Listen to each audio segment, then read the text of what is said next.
বন্ধুরা, আজকে আমি আপনাদেরকে ভোলা মাছের টক বানিয়ে দেখাবো। তার জন্য আমি নিয়েছি তেঁতুল, পাকা তেঁতুল, ভোলা মাছ আর কয়েকটা সবজি আর কাঁচা লঙ্কা। প্রথমে দেখাচ্ছি কী করে করতে হবে। একটুখানি তেল দিয়ে এলাম। তেল দিয়ে এর মধ্যে আমি সামান্য পরিমাণ হলুদ দেব। হলুদটা তেলের মধ্যে যে মিশে গেছে, এরপর আমি আস্তে আস্তে সবজিগুলো সব দিয়ে দেব।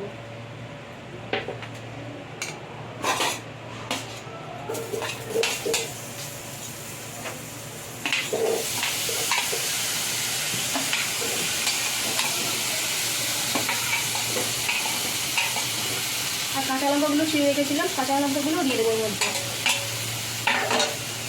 তারপর আস্তে আস্তে এটা ধীরে ধীরে ভাজা করে নিতে হবে। একটু হয়ে আসলে এর মধ্যে আমি দিয়ে দেবো স্বাদ মতো নুন।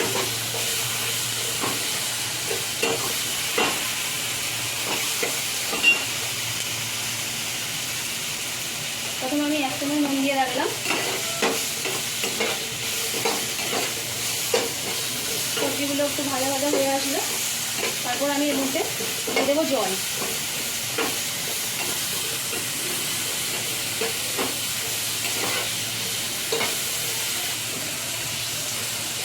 দেখুন সবজিগুলো ভাজা ভাজা হয়ে গেছে। এর মধ্যে আমি প্রয়োজন মতো জল দেবো, যার যতটা দরকার।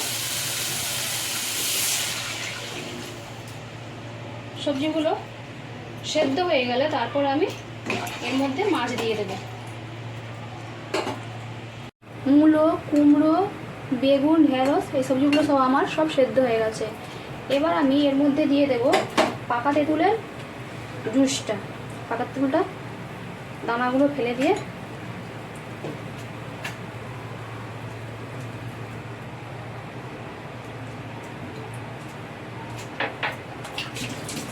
তারপর ফুটে উঠলেই ওর মধ্যে আমি মাছগুলো দিয়ে দেবো, ভোলা মাছটা।